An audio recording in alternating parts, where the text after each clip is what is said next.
What's going on, guys? Jake Peffer here. Welcome back to Jake's Cinema Room. I am back with another movie review for you. Today I am going to be looking at the latest release from Marvel and the closing film of Phase 4 of the MCU, Black Panther, Wakanda Forever. Now, this is a highly anticipated movie, as pretty much any Marvel movie at this point is. But there's a lot going on with this one because of the unfortunate passing 2 years ago of Chadwick Boseman, who played T'Challa, aka the Black Panther. With this movie, they obviously have gone the route of killing off his character, and which means someone else in the film will take over the reins as the Black Panther. They more or less kind of already spoiled it with some of the trailers, but I won't get into really any spoilers in this particular review, so no need to worry about that here. But yeah, Wakanda Forever. This is a really good movie. I mean, this is without a doubt one of the best movies of Phase 4 from the MCU.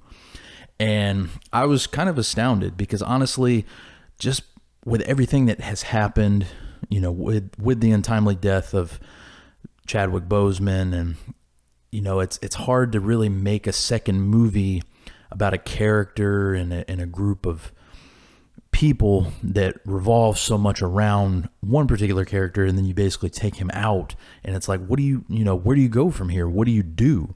But thankfully, Ryan Coogler, who directed the first movie, is back behind the camera once again, and I think he knocks it out of the park with this one. I mean, I'm a fan of that first Black Panther movie.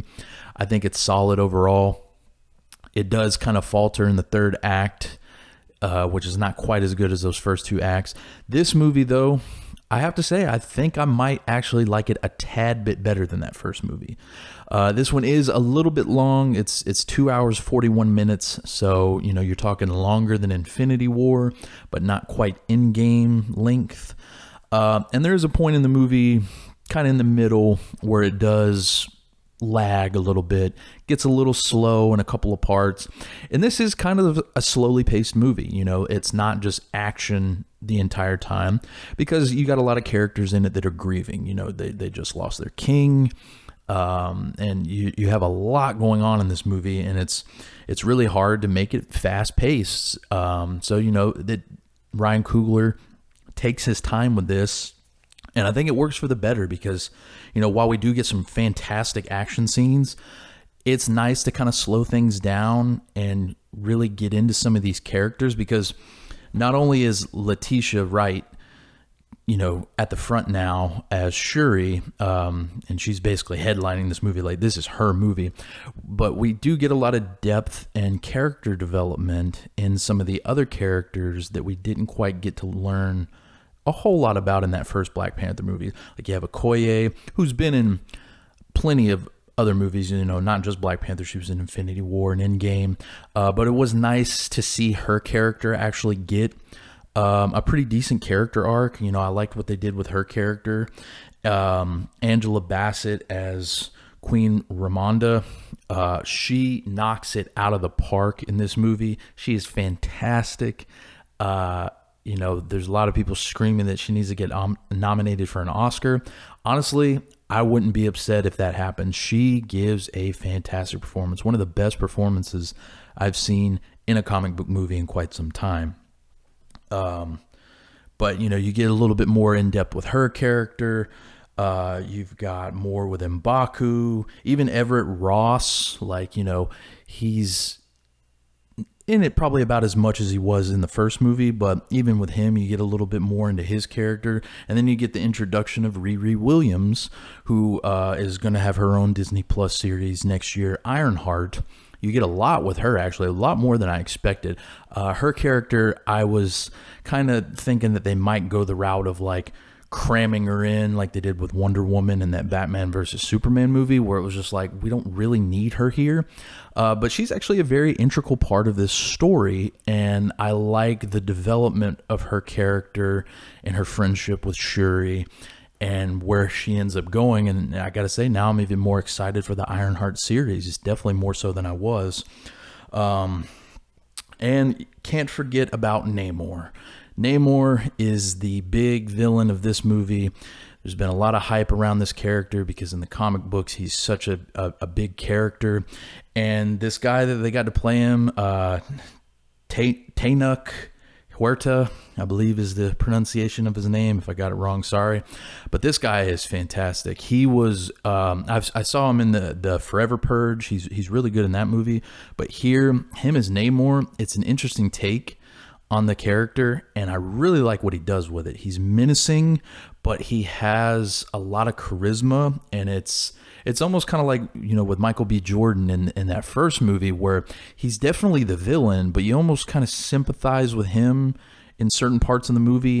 This is a guy that's just trying to protect him and his people, and he wants to do everything he can to make sure that they're safe. So he's going to do the things he needs to do to protect the ones that he loves. I mean, this was just a solid movie all around. You know, I was a little nervous with how they were going to handle Chadwick Boseman's death, and the way they handle it in the movie, I think they do it very well. It's actually kind of reminiscent of when Paul Walker died in the middle of filming Furious 7, even though he's actually in that movie for most of it, and unfortunately Boseman is not in this movie.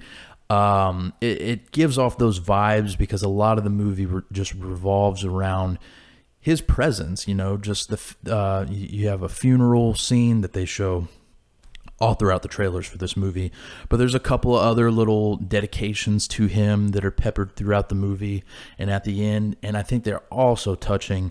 And it's, you know, it's a heartbreak. You know, this was a guy that I think was a really talented actor, and it's a shame that we're not going to get to see more of him. And thankfully, the movie doesn't weigh entirely on his presence, and that's something I can appreciate that Ryan Coogler did. He didn't just make it about Chadwick Boseman or just make it about T'Challa. He really gave depth to these other characters in the movie, and even though there's a lot of weight from the T'Challa character on the movie, it doesn't overshadow everything else that the movie has to offer. And that's something that I think they do very well, and I'm glad that Coogler decided to go that route, because you didn't really want to bog this movie down with just so much sadness and sorrow for, you know, the untimely death of Boseman. But like I said, they handle it well, and I think all the tributes and dedications they do to him, you know, are so heartfelt. And, you know, a couple points in the movie definitely got me. And, you know, be sure to be prepared, because right when it kicks off the movie, there's already, you know, going to be some tears streaming down your face. I can guarantee that. Yeah, I mean, this movie overall, I'd give it probably an 8 out of 10. You know, it's not perfect by any means, but like I said, I think it's on par, if not a tad bit better than that first Black Panther movie. You know, I did like that one, you know, up until that third act. And this one, I think it's really the middle where it kind of sags a little bit and doesn't work quite as well as the first and third act. But I love the finale fight sequence or action sequence of this movie. I think it works so much better than the finale of the first movie. And just all the depth of the characters and everything we get. The effects here are actually much more improved, because there were some shoddy CGI sequences in that first movie. Here, I think they've upped the game and made it look even better, that was another thing I was kind of a little nervous about. I wasn't sure how the CGI was going to look, but I think they did a really good job, especially with like Namor and him running around and jumping and flying and things like that. All that's handled well. Once we do get introduced to the new Black Panther, you know, I think the way the suit looks and the way that they perform all the stunts and everything, I think look great. And you just get a lot of great performances out of these actors. You know, Letitia Wright, she does a great job as Shuri once again. Like I said, Angela Bassett kills it as a queen. You also have Lupita Nyong'o, who I didn't even mention yet. She is great as Nakia coming back, and she gets even more depth put into her character. And the rest of the cast, just all around, is doing a fantastic job. And this is one you're definitely not going to want to miss. If you're a fan of the Black Panther character and just a fan of the Marvel in general, I think you're going to have a really good time with this one. That's about it from me, guys. When you get a chance to see Black Panther, Wakanda Forever. Please let me know what you thought about it in the comments. Be sure to subscribe to the channel for more reviews in the near future. I'll leave all my links down below on where you can follow me and check out more of my reviews. And until next time, I will catch you guys later.